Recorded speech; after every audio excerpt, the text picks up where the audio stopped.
સુરતથી સમાચાર કે જ્યાં નાસિરનગરમાં ભૂતિયા ડિમોલેશનના મામલે અધિકારીઓ કોઈ પણ જવાબ આપવા માટે તૈયાર નથી, જ્યાં ડિમોલેશનના 20 દિવસ બાદ પણ અધિકારીઓ મૌન સેવી રહ્યા છે। ઝોનલ ચીફ આશિષ નાયકને સવાલ પૂછાયો તો તેમણે જવાબ આપવાનું ટાળી દીધું। આનો જવાબ તપાસ કમિટી આપી શકે તેવું આશિષ નાયકે કહ્યું। તપાસ કમિટી મારી પાસે જે માહિતી માંગે તેનો જવાબ હું આપું છું।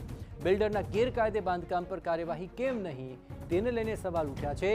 મહાનગરપાલિકાની સંકલનની બેઠક બાદ જ્યારે ઝોનલ ચીફને નાસિરનગર ડિમોલેશનના રિપોર્ટ અંગે સવાલ પૂછાયો ત્યારે તેમણે સ્પષ્ટ કહી દીધું, મીટિંગ આ મુદ્દે નહોતી અને એટલે આ મુદ્દે વાત નહીં થાય।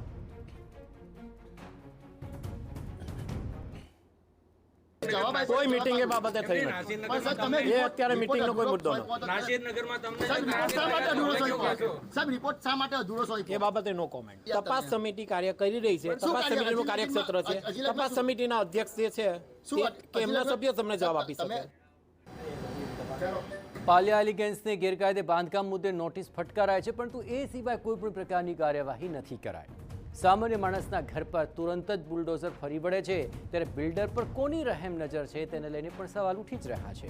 મુદ્દો એ છે કે આખરે અધિકારીઓ કેમ આ બાબતે જવાબ નથી આપી રહ્યા।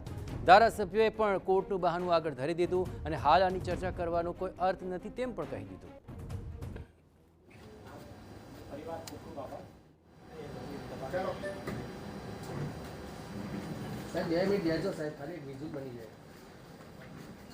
મને લાગે છે ત્યાં સુધી, મને ખબર છે ત્યાં સુધી એ હાઈકોર્ટ મેટર છે અને હાઈકોર્ટ મેટર હોય તો એ સંજોગોની અંદર જ્યુડિશિયલ જ્યારે આ બાબત હોય ત્યારે મને લાગે છે કે આની કોઈ ચર્ચા કરવાનો અત્યારે કોઈ અર્થ નથી।